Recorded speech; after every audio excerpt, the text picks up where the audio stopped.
ಕೊಟ್ಟಿಗೆ ತೊಳೆದದು ಮೀನಿನ ಕೆರೆಯ ನೀರೆಲ್ಲ ಇಲ್ಲಿ ಬಂದು ಕಲೆಕ್ಟ್ ಆಗಿ ಇದು ಮಿಕ್ಸ್ ಆಗ್ತದೆ. ಮೋಟರ್ ಆನ್ ಮಾಡಿದ್ರೆ ಮಿಕ್ಸ್ ಆಗಿ ಇಲ್ಲಿಂದ ಮತ್ತೆ ತೋಟಕ್ಕೆ ಹೋಗುವಂಥದ್ದು. ಇಲ್ಲಿಂದ ಮತ್ತೆ ತೋಟಕ್ಕೆ ಅಂದ್ರೆ ಸಾವಯವ ಕೃಷಿ ಬಗ್ಗೆ ತಿಳ್ಕೊಳ್ಳು ನಾವ್ ಇಲ್ಲಿಗೆ ಬಂದಿದ್ವಿ. ಇಲ್ಲಿ ಒಂದು 25 ಎಕರೆ ಜಾಗದಲ್ಲಿ ಎಲ್ಲಾ ತರದ ಕೃಷಿ ಅಂದ್ರೆ ಒಂದು ಕೃಷಿಕನಿಗೆ ಎಷ್ಟು ಸಾಧ್ಯವೋ ಅಷ್ಟರ ಮಟ್ಟಿಗೆ ಅವ್ರು ಎಲ್ಲವನ್ನ ಅವರ ಶ್ರಮದಿಂದ ಮಾಡ್ಕೊಂಡು ಬಂದಿದ್ದಾರೆ. ಸಾವಯವ ಕೃಷಿ ನಮ್ದು 50 ವರ್ಷದಿಂದ ಹೆಚ್ಚು ಪೂರ್ತಿ ಸಾವಯವ ಕೃಷಿ. 50 ವರ್ಷದಿಂದ ಹೆಚ್ಚು ಸಾವಯವ, ಒಂದಿಷ್ಟು ರಾಸಾಯನಿಕ ಯಾವುದು ಬಳಕೆ ಮಾಡದೆ ಮಾಡುವಂತ ವ್ಯವಸ್ಥೆಗಳು. ಅದಕ್ಕೆ ಗೊಬ್ಬರ ಮೇಯ್ನ್ ಆಗಿ ಬೇಕಾಗ್ತದೆ ಸಾವಯವ ಕೃಷಿಯಲ್ಲಿ. ಆ ಗೊಬ್ಬರಕ್ಕೆ ಬೇಕಾಗಿ ನಾವು ಪ್ರಾಣಿ ಮೂಲದಿಂದ ಗೊಬ್ಬರಕ್ಕೆ ಜಾಸ್ತಿಯಾಗಿ ಹೋದದ್ದು. ಎರೆಜಲ ಸಂಗ್ರಹಣೆ. ಹೌದು, ಬ್ಯಾರಲ್ಗಳಲ್ಲಿ ಡ್ರಾಪ್ ಬೀಳ್ತಾ ಸರ್. ಅಂದ್ರೆ ಪ್ರತಿಯೊಂದು ತೊಟ್ಟಿಯಿಂದ ಸಂಗ್ರಹಣೆ ಆಗ್ತಾ ಇರ್ತದೆ. ಇಷ್ಟು ಎರೆಜಲ ಯಾವತ್ತು ಇಲ್ಲಿ ಇರ್ತದೆ. ಇದು ಬೆಲೂನ್ ಮಾದರಿಯಲ್ಲಿ ಬಯೋಗ್ಯಾಸ್ ಸರ್. ಇದು ಬಯೋಗ್ಯಾಸ್.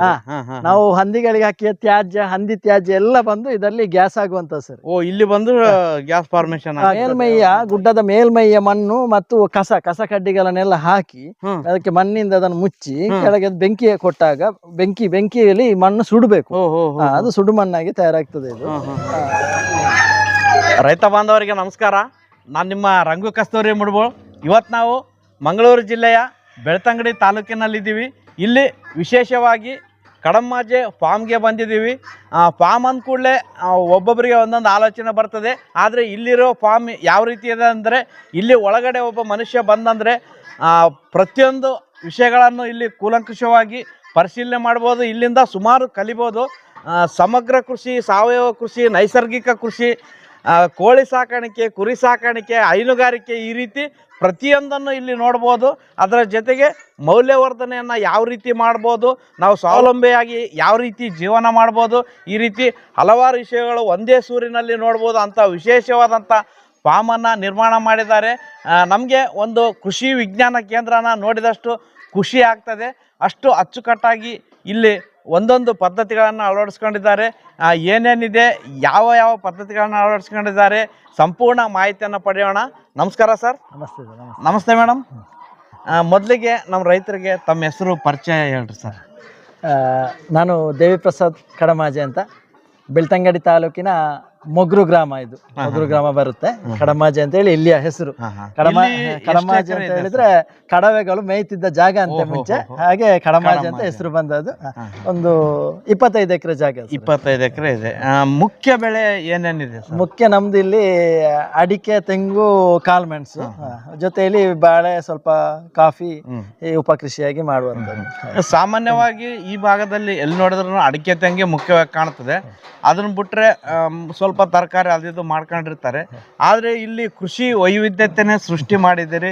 ಯಾವ ಥರ ನಿಮಗೆ ಐಡಿಯಾ ಬಂತು, ಇದರಲ್ಲಿ ಯಾವ ಥರ ಇಂಟ್ರೆಸ್ಟ್ ಬಂತು, ಯಾವ ಥರ ಅಭಿವೃದ್ಧಿ ಮಾಡಿದ್ರಿ ಸರ್? ಇದಕ್ಕೆಲ್ಲ ಕಾರಣ ನಮ್ಮ ತಂದೆಯವರು ದಿವಂಗತ ದಿನಕರಗೌಡ ಕಡಮಾಜೆ ಅಂತ ಹೇಳುವವರು. ಅವರು ಹಾಕಿಕೊಟ್ಟ ಅಡಿಪಾಯ.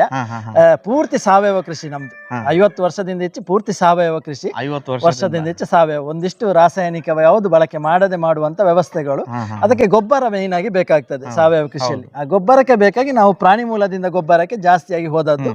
ಆ ದೃಷ್ಟಿಯಲ್ಲಿ ಬೇರೆ ಬೇರೆ ರೀತಿಯ ಸಾಕಣೆ ಹಂತ ಹಂತವಾಗಿ ಮಾಡ್ತಾ ಬಂದದ್ದು. ಏನೇನಿದಾವ್ ಸರ್ ನಮ್ದು ಮೇಯ್ನ್ ಆಗಿ ಕೋಳಿ ಸಾಕಣೆ, ಅದು ನಾಟಿ ಕೋಳಿ ಮೇಯ್ನ್. ಕೋಳಿ ಸಾಕಣೆ ನಾಟಿಯಲ್ಲಿ 3-4 ವಿಧದ ಕೋಳಿಗಳಿವೆ. ಒಂದು ಸೇಲಂ ನಾಟಿ ಇದೆ, ಒರಿಜಿನಲ್ ನಾಟಿ, ಮೈಸೂರು ನಾಟಿ, ಗಿರಿರಾಜ, ಎಸಿಲಿಗೆ ತರತರದ ಕೋಳಿಗಳು. ಅದು ಅದರ ಜೊತೆಯಲ್ಲಿ ಸ್ವಲ್ಪ ಕುರಿ ಸಾಕಣೆ ಇದೆ. ಇದು ಹೈನುಗಾರಿಕೆ, ಒಂದು ದಿವಸಕ್ಕೆ ಒಂದು 100 ಲೀಟರ್ ಹಾಲು ಕೊಡುವಂತ ವ್ಯವಸ್ಥೆ ಹೈನುಗಾರಿಕೆ. ಮೀನು ಸಾಕಣೆ, ಒಂದು ಮಾಂಸಕ್ಕೆ ಆಗುವಂತ ಒಂದು 3-4 ತರದ ಮೀನುಗಳು. ಅದರ ಜೊತೆಗೆ ಮೊಲ ಸಾಕಣೆ, ಬೇರೆ ಬೇರೆ ರೀತಿಯ ವೆರೈಟಿ ಪಕ್ಷಿಗಳ ಸಾಕಣೆ, ಗೊಬ್ಬರಕ್ಕೆ ಬೇಕಾಗಿ ಎರೆಹುಳು ಗೊಬ್ಬರ, ಎರೆಜಲ, ಇಂಥ ವ್ಯವಸ್ಥೆಗಳು. ಸ್ವಲ್ಪ ಕಾಡು ಕೃಷಿ, ಹಂದಿ ಸಾಕಣೆ, ಮೊಲಗಳ ಸಾಕಣೆ, ಇಂಥ ಬೇರೆ ಬೇರೆ ರೀತಿಯ ಸಾಕಣೆಗಳು. ಉದ್ದೇಶ ಗೊಬ್ಬರಕ್ಕೆ ಬೇಕು. ಒಟ್ಟಿನಲ್ಲಿ ಒಂದು ಬಿಟ್ಟಿಲ್ಲ ನೀವು, ಎಲ್ಲ ಥರದ ಕೃಷಿನೂ ಮಾಡ್ತಾ ಇದ್ದೀರಿ. ಅದಕ್ಕೆ ಹೇಳಿದ್ದು ನಾನು, ಇಲ್ಲಿಗೆ ಬಂದರೆ ಒಂದು ಕೃಷಿ ವಿಜ್ಞಾನ ಕೇಂದ್ರಕ್ಕೆ ಬಂದಂಗೆ ಆಗ್ತದೆ. ಎಲ್ಲನೂ ಇಲ್ಲಿ ಒಂದೇ ಸೂರಿನಲ್ಲಿ ನೋಡ್ಬೋದು. ಸರ್, ಒಂದೊಂದಾಗಿ ತೋರಿಸ್ತಾ ಹೋಗಿ ಯಾವ ರೀತಿ ಮಾಡಿದಿರಿ, ಏನೇನು ತಳಿಗಳಿದಾವೆ ಒಂದೊಂದಾಗಿ ನೋಡ್ತಾ ಬರೋ. ಕೃಷಿಗೆ ಮೂಲ ನೀರು ಬೇಕು. ಆ ನೀರಿಗೆ ಬೇಕಾಗಿ ನಾವು ಮಳೆ ನೀರು ಕೊಯ್ಲು ಅಂತ ಹೇಳುವ ಒಂದು ಕಾನ್ಸೆಪ್ಟ್ ಇದು. ಇದು ನಮ್ಮ ಬಾವಿ ಸರ್. ಇಲ್ಲಿ ನೋಡಿ, ಇದು ಬಾವಿ ಇದೆ. ಈ ಬಾವಿಗೆ ಮೇಲ್ಗಡೆ ಮಳೆ ಬಂದದೆಲ್ಲ ಚಾವಣಿಯ ನೀರು ಈ ಪೈಪಲ್ಲಿ ಬಂದು ಈ ಬಾವಿಗೆ ಬೀಳುವಂತದ್ದು. ಪೂರ್ತಿ ಮನೆ ನೀರೆಲ್ಲ ಬಾವಿಗೆ ಬೀಳುವ, ಇಲ್ಲೇ ಬಂದು ಶೇಖರಣೆ ಆಗ್ಬೋದು. ಹೌದು. ಮಳೆ ನೀರು ಕೊಯ್ಲು ಅಂತ ಹೇಳ್ತಾರೆ. ಇದು ಒಂದು ವಿಧಾನ. ನಾನಾ ವಿಧಾನದಲ್ಲಿ ನೀರು ಇಂಗಿಸಬಹುದು. ಈ ರೀತಿಯಾಗಿ ನಿಮ್ ಬಾವಿ ಯಾವಾಗಲೂ ನೀರು ಇರುತ್ತೆ ಸರ್. Super sir. ಇದು ಮಿಶ್ರಿ ಜೇನುಗಳು. ಈಗ ಈ ಗಿಡಗಳು ತೆಗ್ದು ಹಿಂಗೆ ತರಿಸ್ಬೋದು. ಓಹೋ, ಇದು ಮುಜೆಂಟಿ ಜೇನ್ ಅಂತಾರಲ್ಲ, ಇದು ತರಿಸಿದ್ದು ಪನ್ನಿಮುಗನ್ ಅಂತ. ಎಷ್ಟು ಪೆಟ್ಟಿಗೆಗಳಿದಾವೆ ಸರ್? ಒಂದು 15-20 ಪೆಟ್ಟಿಗೆ ಇದೆ ಸರ್. ಜೇನು ವರ್ಷಕ್ಕೆ ಎಷ್ಟು ಕಲೆಕ್ಟ್ ಆಗ್ತದೆ? ಜೇನು ಇದ್ರದ್ದು ನಾವು ಜಾಸ್ತಿ ಅರ್ಜೆಂಟ್ ಇದ್ರೆ ಬೇಕಾದ್ರೆ ಮಾತ್ರ ತೆಗೆಯುವಂಥದ್ದು, ಇದು ಅವುಗಳಿಗೆ ಬಿಡುವಂತ ವ್ಯವಸ್ಥೆ. ನಾವು ಜೇನನ್ನು ಕಲೆಕ್ಟ್ ಮಾಡ್ತೇವೆ, ಜೇನು ತೊಡುವೆ ಜೇನು ಅದನ್ನು ಕಲೆಕ್ಟ್ ಮಾಡ್ತೇವೆ. ಇದು ನಿಮ್ಮ ಪಾಲಿನೇಷನ್ ಪರ್ಪಸ್ಗೆ ಸಾಕು. ಅದಕ್ಕೆ ಬೇಕಾದಂತ ಹೂಗಳು ಇಲ್ಲೇ ಇದಾವೆ ಸುಮಾರು. ತಾವರೆದು ಬರ್ತದ ಇದಕ್ಕೆ? ಇಲ್ಲೆಲ್ಲ ತಾವರೆ ಹೂಗಳ? ಹೌದು ಸರ್. ಸೂಪರ್ ಸರ್, ಎಲ್ಲಾನು ಹೂಬಿಟ್ಟಿವೆ ನೋಡಿ ಸರ್. ಇದು ನಮ್ಮ ಹಸುಗಳ ಕೊಟ್ಟಿಗೆ, ದನದ ಕೊಟ್ಟಿಗೆ. ನಮ್ಮ ಹತ್ರ ದನಗಳಿಗೆ ಈ ರೀತಿ ಕೊಟ್ಟಿಗೆ ಮಾಡಿದ್ದು. ಇದು ಗ್ಯಾಸ್ ಆಗಿ ಬಂದಂತ ಸ್ಲರಿ ಟ್ಯಾಂಕ್. ಇದು ಸ್ಲರಿ ಟ್ಯಾಂಕ್. ಸ್ಲರಿ ಟ್ಯಾಂಕ್ ಇದರಲ್ಲಿ ದೊಡ್ಡ ಪ್ರಮಾಣದಲ್ಲಿ ಇದೆ ಸರ್. ಇದೆ. ಅದರದ್ದು ತೋಟಕ್ಕೆ ನಮ್ದು ಒಂದು 50 ವರ್ಷ ಸಾವಯವ ಆದ್ದರಿಂದ ಇಂಥ ವ್ಯವಸ್ಥೆಗಳು ತುಂಬಾ ಅಗತ್ಯ ನಮಗೆ ಗೊಬ್ಬರಕ್ಕೆ ಬೇಕಾಗಿ. ಸುಸಜ್ಜಿತವಾಗಿ ಮಾಡ್ರಿ ಸರ್ ಕೊಟ್ಟಿಗೆ. ಬನ್ನಿ ಬನ್ನಿ ಬನ್ನಿ. ಎಷ್ಟು ಹಸುಗಳಿದಾವೆ ಸರ್? ಹಸುಗಳು ಒಂದು 20 ಇವೆ, ಸಣ್ಣದು ದೊಡ್ಡದು ಅಂತ ಹೇಳಿ.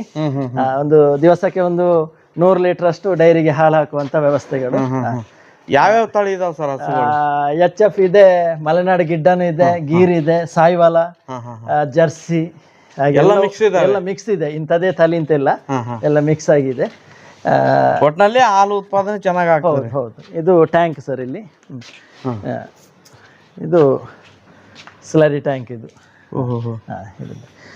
ಕೊಟ್ಟಿಗೆ ತೊಳೆದ ನೀರನ್ನು ಇಲ್ಲೇ ಬಂದು ಕಲೆಕ್ಟ್ ಆಗುತ್ತೆ. ಹೌದು, ಕೊಟ್ಟಿಗೆ ತೊಳೆದದು ಮೀನಿನ ಕೆರೆಯ ನೀರೆಲ್ಲ ಇಲ್ಲಿ ಬಂದು ಕಲೆಕ್ಟ್ ಆಗಿ ಇದು ಮಿಕ್ಸ್ ಆಗ್ತದೆ. ಮೋಟರ್ ಆನ್ ಮಾಡಿದ್ರೆ ಮಿಕ್ಸ್ ಆಗಿ ಇಲ್ಲಿಂದ ಮತ್ತೆ ತೋಟಕ್ಕೆ ಹೋಗುವಂಥದ್ದು. ಇಲ್ಲಿಂದ ಮತ್ತೆ ತೋಟಕ್ಕೆ ಹೋಗುವಂಥದ್ದು. ಇದು ಬಯೋಗ್ಯಾಸ್, ಮನೆಯಲ್ಲಿ ಹೇಗೆ ಬಯೋಗ್ಯಾಸ್ ತಯಾರಿಸಬಹುದು ಅಂತ ಹೇಳಲಿಕ್ಕೆ ಒಂದು ಡೆಮೋ ಮಾಡಿದ್ದು. ಈ ಕಡೆ ಔಟ್ಲೆಟ್ ಅಲ್ಲಿ ಮನೆಯಲ್ಲಿ ಸಿಗುವಂತ ವೆಟ್ ವೇಸ್ಟ್ ಅನ್ನು, ಏನು ಗಂಜಿ, ತೆಲಿ, ಚಟ್ನಿ ಏನಿದೆ ಅದು ಉಳಿದದನ್ನು ಹಾಕಿದ್ರೆ ಇದರಲ್ಲಿ ಗ್ಯಾಸ್ ಆಗಿ 1.5 ಗಂಟೆ ಹೊತ್ತು ಒಂದು ಸ್ಟವ್ ಉರಿಯುವಷ್ಟು ಗ್ಯಾಸ್ ಇದರಲ್ಲಿ ಆಗ್ತದೆ. ಮತ್ತೆ ಅದರ ಸ್ಲರಿಯನ್ನು ಅವರ ತರಕಾರಿ ಗಿಡಗಳಿಗೆ ಹಾಕ್ಬೋದು. ಆ ದೃಷ್ಟಿಯಲ್ಲಿ ವ್ಯವಸ್ಥೆಗಳು ಇಲ್ಲಿ ಸರ್. ಅದು ಎರೆಹುಳು ಗೊಬ್ಬರ ತೊಟ್ಟಿಗಳು ಸರ್. ಎರೆಹುಳು ಗೊಬ್ಬರ, ಇಲ್ಲೆಲ್ಲ ಎರೆಹುಳು ಗೊಬ್ಬರ ತಯಾರಿಕೆ. Super sir. ಇದರಿಂದ ಎರೆಜಲನ್ನು ತೆಗಿತೆ ಸರ್. ಎರೆಜಲ ಆ ಕಡೆ ಬ್ಯಾರಲ್ಗಳಲ್ಲಿ ಸಿಗುತ್ತೆ. ದಿವಸಕ್ಕೆ ಸಾಧಾರಣ ಒಂದು ಟೋಟಲ್ 100 ಲೀಟರ್ ಎರೆಜಲನು ಸಿಗುತ್ತೆ ಪ್ರತಿದಿನ. ಸಿಗುತ್ತೆ ಸರ್. Super sir.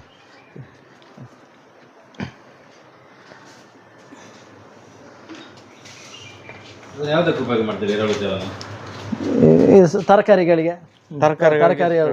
ಗಿಡಗಳಿಗೆ, ಹೂವಿನ ಗಿಡಗಳಿಗೆ, ಮತ್ತೆ ಎಕ್ಸಸ್ ಅದು ಸ್ಲರಿ ಟ್ಯಾಂಕಿಗೆ ಹಾಕಿ ಬಿಡುದು. ಸ್ಲರಿ ಒಟ್ಟಿಗೆ ಹೋಗುತ್ತೆ, ಸ್ಲರಿ ಜೊತೆಗೆ ಮತ್ತೆ. ಇದು ಎರೆಹುಳು ತೊಟ್ಟಿಗಳು. ಇದರಲ್ಲಿ ನಾವು ಎರೆಹುಳು ಗೊಬ್ಬರ ತಯಾರಿಸುವಂತ ವ್ಯವಸ್ಥೆ ಇದು. ನೋಡ್ಬೋದು ಎರೆಹುಳು ನೋಡ್ತೀರಾ? ಹಾ ಸರ್. ಓಹೋ, ಸೂಪರ್ ಸರ್. ನೋಡಿ, ಇದು ಎರೆಹುಳು ಭಾರಿ ಉತ್ಕೃಷ್ಟವಾದ ಗೊಬ್ಬರ. ಎರೆಹುಳು ಸೆಗಣಿಯನ್ನು ಈ ರೀತಿ ತಿಂದು ಹಿಕ್ಕೆ ಹಾಕಿ ಗೊಬ್ಬರ ತಯಾರಿಸುವಂಥದ್ದು. ಫುಲ್ ಹಿಕ್ಕೆಗಳೇ ಇದೆ. ಇದನ್ನು ತೆಗೆದ್ರೆ ನೋಡಿ, ಇದು ಎರೆಹುಳು ಗೊಬ್ಬರ. ತಾಜಾವಾದ ಎರೆಹುಳು ಗೊಬ್ಬರ ಸಗಣಿಯಿಂದನೇ ತಯಾರಾಗಿದ್ದು. ಈ ರೀತಿ ಸುಮಾರು ಸಗಣಿ ಉತ್ಪಾದನೆ ಆಗ್ತದೆ. ಬೇರೆ ಏನ್ ತಂದಾಕ ಇಲ್ಲ ಸರ್. ಈ ಪೈಪ್ಗಳು ಈ ತರ ಕಾರಣ ಸರ್? ನಾವು ಇದರಲ್ಲಿ ಸಿಟಿ ವೆಟ್ ವೇಸ್ಟ್ ಅನ್ನು ನಾವು ಗೊಬ್ಬರವಾಗಿ ಪರಿವರ್ತನೆ ಮಾಡುವ ವ್ಯವಸ್ಥೆಯನ್ನು ಮಾಡ್ತಾ ಇದ್ದೆವು ಮೊದಲು. ಅದು ತುಂಬಾ ಹೀಟ್ ಇದೆ. ಅದರ ಎಷ್ಟು ಹೊರಗಡೆ ಹಾಕಿದ್ರೆ ಹೀಟ್ ಹೋಗುದು. ಅದಕ್ಕೆ ಈ ರೀತಿ ಪೈಪಲ್ಲಿ ಈ ರೀತಿ ರಂಧ್ರಗಳನ್ನು ಮಾಡಿ ಪೈಪನ್ನು ಇಟ್ಟದ್ದು. ಸ್ವಲ್ಪ ಹೀಟ್ ಪ್ರಮಾಣ ಅದು ಮಧ್ಯದ ಹೀಟ್ ಹೋಗ್ಬೋದಲ್ಲ ಹೊರಗೆ ಅಂತ ಹೇಳುವ ದೃಷ್ಟಿಯಲ್ಲಿ ಇಟ್ಟದ್ದು. ಮಾತ್ರ ನಾವು ನಮ್ಮ ಕೃಷಿಯ ವೇಸ್ಟ್ ಅಲ್ಲಿ ಮಾಡುವಾಗ ಇದು ಅಗತ್ಯ ಇಲ್ಲ ಅಷ್ಟು, ಯಾಕಂದ್ರೆ ಅದು ತಂದಿರ್ತದೆ ಗೊಬ್ಬರ. ಇದು ಎರೆಜಲ ಸರ್. ನೋಡಿ, ಇದರಿಂದ ಬರುವಂತದ್ದು. ಇಲ್ಲೆಲ್ಲ ಎರೆಜಲ ಸಂಗ್ರಹಣೆ. ಹೌದು. ಬ್ಯಾರಲ್ಗಳೆಲ್ಲ ಡ್ರಾಪ್ ಬೀಳ್ತದೆ ಸರ್. ಅಂದ್ರೆ ಪ್ರತಿಯೊಂದು ತೊಟ್ಟಿಯಿಂದ ಸಂಗ್ರಹಣೆ ಆಗ್ತಾ ಇರ್ತದೆ. ಇಷ್ಟು ಎರೆಜಲ ಯಾವತ್ತು ಇಲ್ಲಿ ಇರ್ತದೆ ನಮ್ಮ ಹತ್ರ. Super sir. ಎಷ್ಟು ಬೇಕೋ ಅಷ್ಟು ಸಿಗ್ತದೆ ನಿಮ್ಗೆ? ಸಿಗ್ತದೆ, ಖಂಡಿತ ಸರ್, ಖಂಡಿತ. ಇದು ಎರೆಹುಳ ಸೋಸೋದ? ಇದು ಹೌದು, ಎರೆಹುಳು ಗೊಬ್ಬರವನ್ನು ಸೋಸುವಂತದ್ದು, ಕಸ ಬೇರೆ ಮಾಡುವಂಥದ್ದು. ಇದೆಲ್ಲ ಸಾವಯವದ ಕೆಲವು ಪದಾರ್ಥಗಳು. ಇದು ಬಾಳೆಹಣ್ಣು, ಒಂದೇ ಸಮಾನೆ ಬಾಳೆಹಣ್ಣು ಹಣ್ಣದ್ದನ್ನು ಬಾಳೆಹಣ್ಣು ಮತ್ತು ಬೆಲ್ಲ ಮಿಕ್ಸ್ ಮಾಡಿ ಇಟ್ಟದ್ದು ಅಂಶಕ್ಕೆ.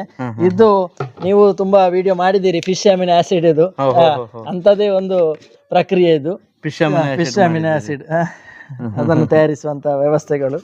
ಹಾಗೆ ಸಾವಯವ ಕೃಷಿಗೆ ಇವೆಲ್ಲ ಭಾರಿ ಅಗತ್ಯ. ಬೇಕಾಗ್ತದೆ. ಹಾಂ ಸರ್. ಹಸುಗಳಿಗೂ ಅಚ್ಚುಕಟ್ಟಾಗಿ ವ್ಯವಸ್ಥೆ ಮಾಡಿರಿ ಸರ್. ಖಂಡಿತ ನಮ್ಮ ಮೂಲ ಅವುಗಳೇ ಸರ್. ಸಾವಯವ ಕೃಷಿಗೆ ಹಸು ಇಲ್ಲದಿದ್ರೆ ಸಾವಯವ ಕೃಷಿ ಸಾಧ್ಯನೇ ಇಲ್ಲ. ಇವೆರಡು ಜೋಡಿ ಇದಾವಲ್ಲ ಸರ್? ಇವು ಅವಳಿ ಜೋಳಿ ಸರ್. ಹೆಸರು ಭಾಗ್ಯಲಕ್ಷ್ಮಿ ಅಂತ. ಒಂದು ಭಾಗ್ಯ ಒಂದು ಲಕ್ಷ್ಮಿ, ಅವಳಿ ಜವಳಿ. ತಳಿಯಲ್ಲಿ ಇದು ಗೀರ್.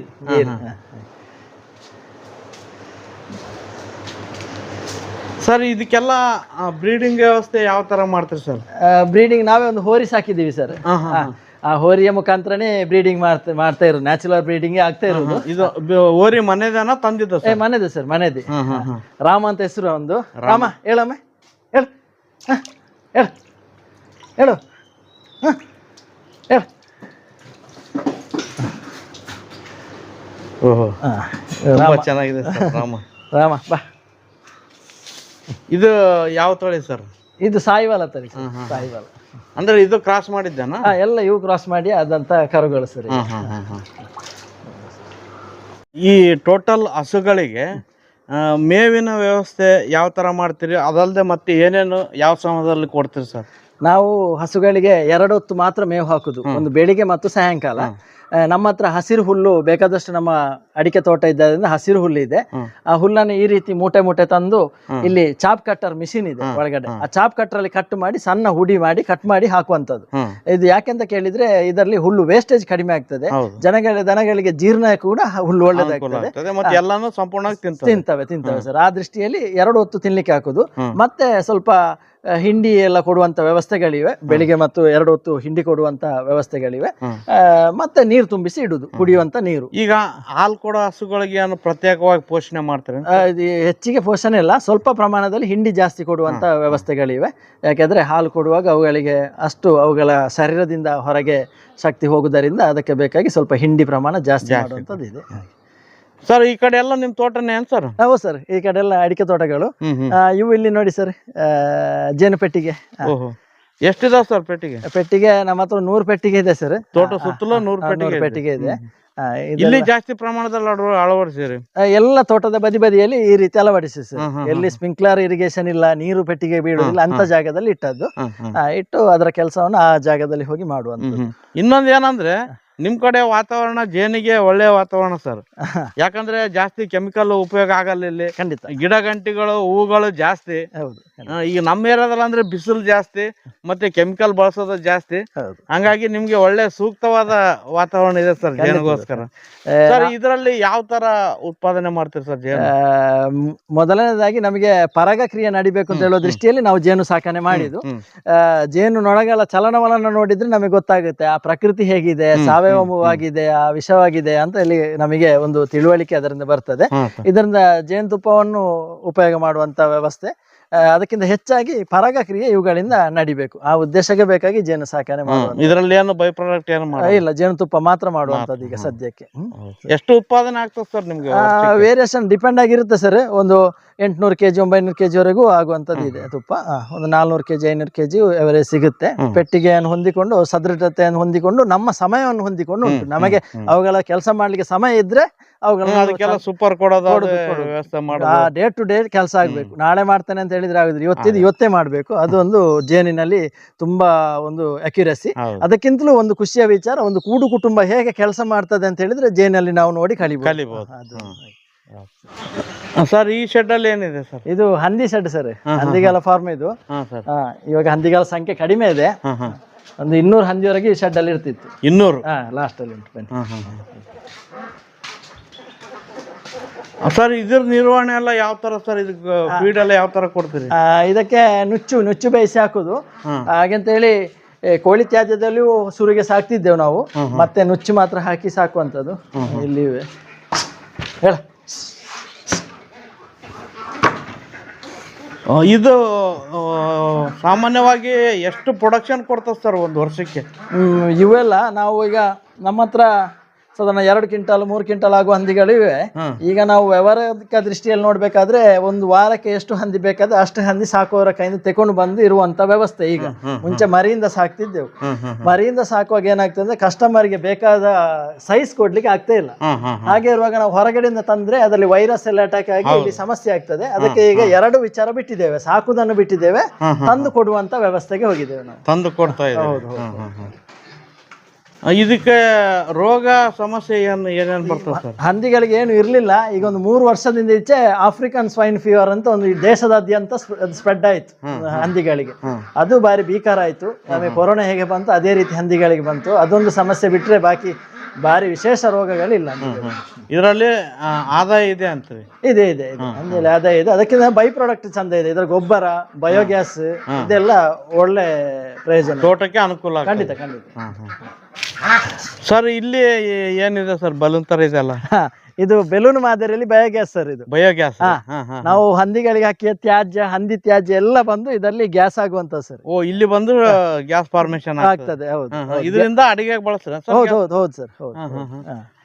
ಸಾಮಾನ್ಯವಾಗಿ ಹಂದಿ ತ್ಯಾಜ್ಯ ಅಂದ್ರೆ ಬಹಳ ಸ್ಮೆಲ್ ಇರ್ತದೆ, ಕೆಟ್ಟ ವಾಸನೆ ಅಂತಾರೆ. ಇದ್ರ ಗ್ಯಾಸ್ ರಿಲೀಸ್ ಆಗ್ಬೇಕಾದ್ರೆ ಏನ್ ತೊಂದರೆ ಆಗಲ್ಲ? ಇಲ್ಲ ಸರ್, ಖಂಡಿತ ಇಲ್ಲ. ಅದೆಲ್ಲ ಒಂದು ಕಲ್ಪನೆ ಅಷ್ಟೇ ಜನರದು. ಈಗ ಮೈಸೂರು ಪಾಕಲ್ಲಿ ಮೈಸೂರು ಇರುದಿಲ್ಲ ಅಲ್ಲ, ಅದೇ ರೀತಿ ಹಂದಿ ಗ್ಯಾಸ್ ಅಲ್ಲಿ ಹಂದಿಯ ವಾಸನೆ ಇರುದಿಲ್ಲ ಸರ್, ಗ್ಯಾಸ್ ಮಾತ್ರ ಇರುದು. ಆ ರೀತಿಯಲ್ಲಿ ಗ್ಯಾಸ್ ತುಂಬಾ ಪವರ್ಫುಲ್ ಸರ್, ಫ್ಲೇಮ್ ಅಷ್ಟು ಚೆನ್ನಾಗಿ ಅದಲ್ಲಿ ಅಡಿಗೆ ಆಗ್ತದೆ. ಅಂದ್ರೆ ನಮ್ಮ ಹಸುಗಳದ್ದು ಗೋಬರ್ ಗ್ಯಾಸ್ ಗಿಂತಲೂ ಇದ್ರದ್ದು ಚೆನ್ನಾಗಿದೆ, ಬಾರಿ ಬ್ಲೂಯಿಶ್ ಆಗಿ ಉರಿತದೆ ಸರ್. ತುಂಬಾ ಬೇಗ ಹೀಟ್ ಇದಾಗ್ತದೆ. ಎಷ್ಟು ಕೆಪಾಸಿಟಿ ಇದೆ ಸರ್ ಇದು? ಬಿಸಿಲಿದ್ದಾಗ ನಮಗೆ ಉದಾಹರಣೆಗೆ ನಾನು ಬೆಳಿಗ್ಗೆ 8 ಗಂಟೆಯಿಂದ ರಾತ್ರಿ ಸಾಯಂಕಾಲ ಒಂದು 4 ಗಂಟೆವರೆಗೆ ಒಂದು 6 ಮನೆಗೆ ಅಡಿಗೆಗೆ ಬೇಕಾದಷ್ಟು ಗ್ಯಾಸ್ ಇದರಲ್ಲಿ ತಯಾರಾಗ್ತದೆ. ಅಷ್ಟು ತಯಾರಾಗ್ಬೇಕಂದ್ರೆ ದಿನಕ್ಕೆ ಎಷ್ಟು ಆಗ್ತದೆ? ದಿನಕ್ಕೆ ಒಂದು 100 kg ಅಷ್ಟೇ ಏನಾದ್ರು ವೇಸ್ಟ್ ಹಾಕುದ ಬಿಟ್ರೆ ಜಾಸ್ತಿ ಹಾಕುದಿಲ್ಲ. ಆದ್ರೆ ವಾತಾವರಣ ತಣ್ಣಗೆ ಆಗುವಾಗ ಇಲ್ಲಿಂದ ಪ್ರೊಡಕ್ಷನ್ ಕಡಿಮೆ ಹೋಗ್ತದೆ. ಯಾಕಂದ್ರೆ ಅದು ಬಿಸಿಲು ಬಿದ್ದಾಗ ಪ್ರೊಡಕ್ಷನ್ ಆಗುವಂತ ಡಬಲ್ ಆಗ್ತದೆ. ಇದು ರೈತರು ಏನ್ ಮಾಡ್ತಾರೆ, ಒಂದೇ ಬಯೋಗ್ಯಾಸ್ ಮಾಡಿ ಬಿಡ್ತಾರೆ. ನಾವೇನ್ ಮಾಡ್ಬೇಕಾದ್ರೆ ಒಂದು ಬಯೋಗ್ಯಾಸ್ ಮಾಡಿ ನಂತರ ಅಂತದ್ದು 2-3 ಮಾಡಿದ್ರು ನಮಗೆ ಗ್ಯಾಸ್ ಉತ್ಪತ್ತಿ ತೆಗಿಲಿಕ್ಕೆ ಆಗ್ತದೆ.